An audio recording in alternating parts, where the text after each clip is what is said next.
Sup guys? Today I'm going to be stacking paper and getting beautiful ladies, as any veteran Azur lane player would. But aside from that, I'm also going to be building fleets for the Arbiter of the month, which is the battleship Arbiter Hermit this time. First, let's talk about the boss. This was the first Arbiter ever introduced, and it happens to be the easiest one as well for a few reasons.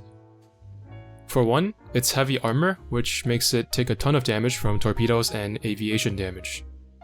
Also, it pretty much doesn't move for the beginning of the fight. And lastly, it doesn't deal much damage to your vanguard until very late into the fight. These factors make it so that you can summon your submarines at the beginning of each engagement and they will just melt HP bars off the boss and retreat without being sunk. So do make sure to raise your submarines to make your life easier for these types of fights. I'm not forcing you to, but if you willingly choose to not invest in submarines, then you have nothing to complain about.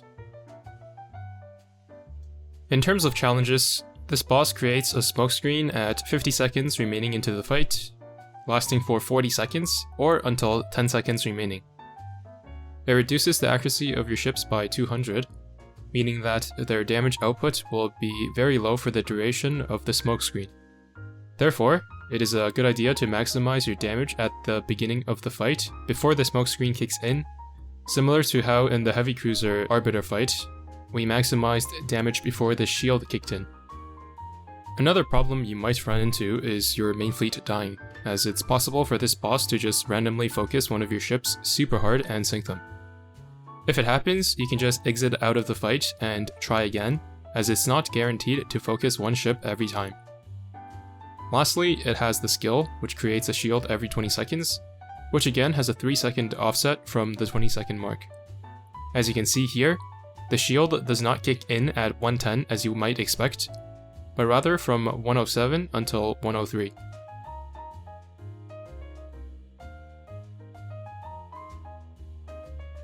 Now, let's take a look at the fleets from a high level.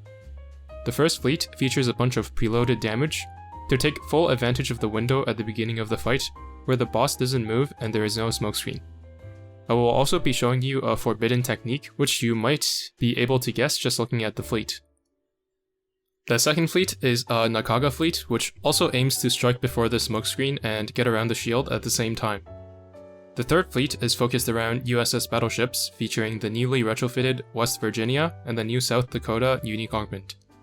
The last fleet features a bunch of carriers that focus around dive and torpedo bombers, and have enough slow stacked on to guarantee all the airstrikes will land reliably over the course of the fight, even after the boss starts moving. Next, I will break down the equipment used in each fleet and then show them in action. Things are pretty much going to be the same as the previous two videos. I will remove my officers, but I will leave my fleet tech on because it takes too much work to turn it all off.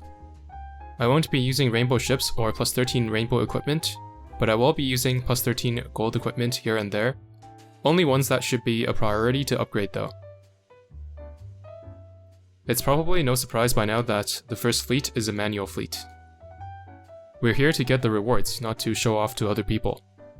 This fight just happens to be easier than pretty much all the others to take advantage of manual because the boss just sits there and gets blown up by torps and doesn't do much back. You will see that after I dump my 2 cycles of torpedoes and try to kill off my fleet, in order to move on to the next fleet, that I will actually have trouble dying even with a vanguard like this. I didn't bother using main guns and anti-air guns on the vanguards because they won't really make a difference, but you should be using a blue gun on Ayanami to proc her torpedo buff. I just forgot to. Also, I thought I had Flandre at Dev 30 already, but clearly not. So if you're like me and don't have Flandre at Dev 30, use another preload ship. Key is pretty much only there for her vanguard torpedo buff, but you could just replace her with another preloader. In terms of vanguards, you can also use other ships such as Kagero with her unique augment, Tanikaze, Ibuki, Mari Rose, and the list goes on. If you have her, obviously Shimakaze will be the best choice. You could even slot in Aurora if you're super lacking in torpedo ships. If you happen to have 6 good torp ships though, you can make 2 fleets like this and take off 80 bars with ease. Now, let's take a look at the actual fight. When you get into the fight, call your submarines right away and use all of your main fleet attacks. Then, line up your vanguard with the boss and dump all of your torpedoes. No skill required. You can attempt to dodge some of the boss's attacks, but they most likely won't kill you anyway.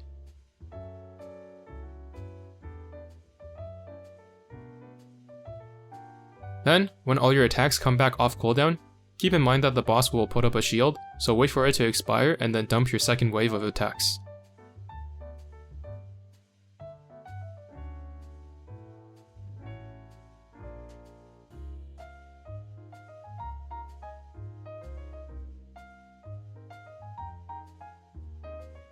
By this time, without much effort, we've already done 40% to the boss, so this fleet has pulled more than enough of its weight. You can just let it die off or attempt to survive and get off a bit more damage, but once the smoke screen goes up, you won't be doing a ton of damage anyway. As you can see, I stopped moving so I could die and move on to the next fleet sooner, but the vanguard pressure is non-existent until later on in the fight. Notice the insane amount of damage that the submarines dealt. But you should make sure to put your strongest submarines in the middle and bottom positions, as the top position may sometimes move out of range. In the second fleet, we're using Nakaga with another torpedo vanguard, but this time, we will be leaving it on auto. Of course, this exact fleet will deal more damage on manual with the straight torps we just used, but it will perform just fine on auto as well. Again, the Foxes will naturally get around the 20-second shield due to their preemptive strike, so you can just use a conventional loadout. I am still using double oxytorps on the vanguard because I want to maximize the damage before the smoke screen comes out, and they won't have much trouble surviving the little amount of damage coming from the boss up until that point. Now, let's see the fleet in action.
So, even on auto with such a squishy vanguard, we made it pretty far into the fight and took off 46 bars.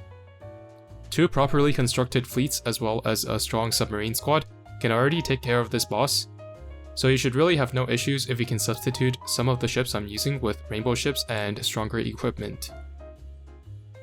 Regardless, I will show the performance of the last two fleets on a fresh boss. Here is the USS Battleship fleet. If you have at least 160 IQ, you will probably make the connection to replace South Dakota with New Jersey. It's painful to look at the autoloaders on Georgia and South Dakota, but they are necessary to get around the 20-second shield. The fleet is quite durable, so I expect it to survive until the end, unlike the previous two. This time, I have my Vanguard equipped for survival. The auxiliary gun I used on San Francisco is terrible against heavy armor, and is by no means the best option for this fight. But I was just too lazy to change it, because realistically, it won't make any difference at all. Now, let's see it in action.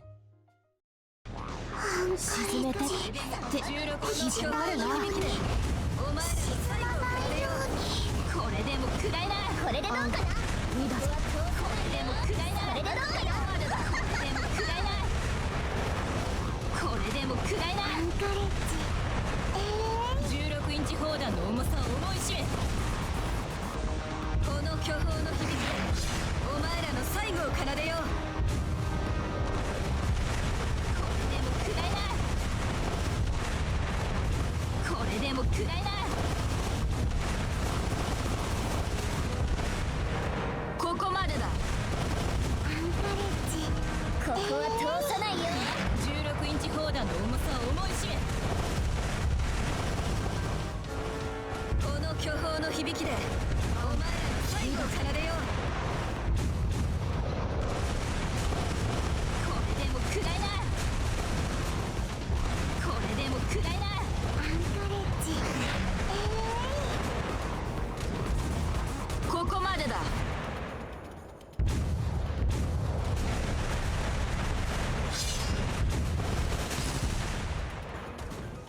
この巨峰の響きでお前らの最後を奏でよう。ここまでだ。アンカレッジこれでも食らいな。これでも食らいな。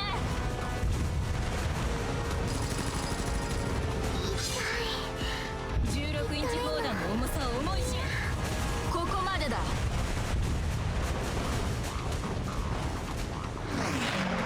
この巨峰の響きでお前らの最後を奏でよう。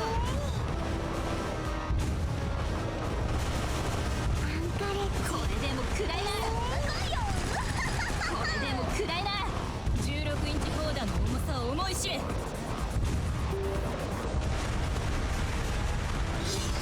やれるもんならやってみな。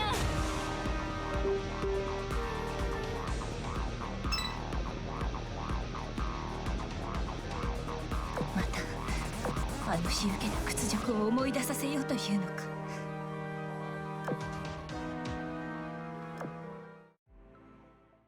Alright, so the fleet managed to deal about 33% of the boss's HP, and I would consider anything above 25% to be a success since we have 4 fleets. Although submarines are definitely going to be doing a lot of heavy lifting. It was pretty surprising to see West Virginia dealing more damage than Georgia though. And finally, we have the last fleet. For this fleet, I used the Manju auxiliary that slows down your airstrikes, and also tuned my fleet tech reload to 0 in order to get around the 20-second shield by being slower than it. I don't recommend using plates to get the auxiliary to +11, but I only have 3 of them and one of them are +11, so I have no choice but to show it here. The plane choices are pretty basic, using Helldivers and AIM torpedo bombers to maximize damage against heavy armor. As for the Vanguard, I'm just looking to support the main fleet here, and I brought Shimanto along just for some extra damage.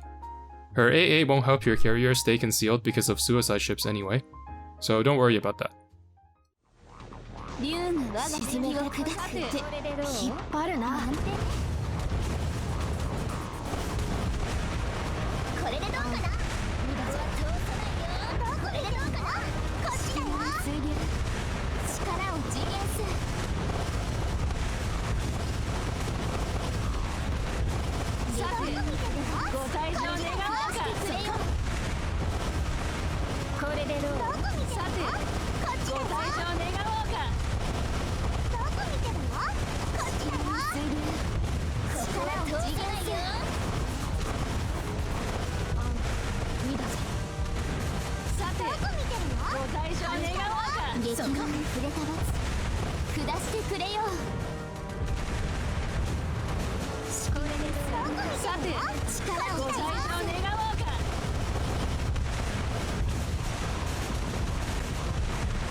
始末書を書くのは嫌ね。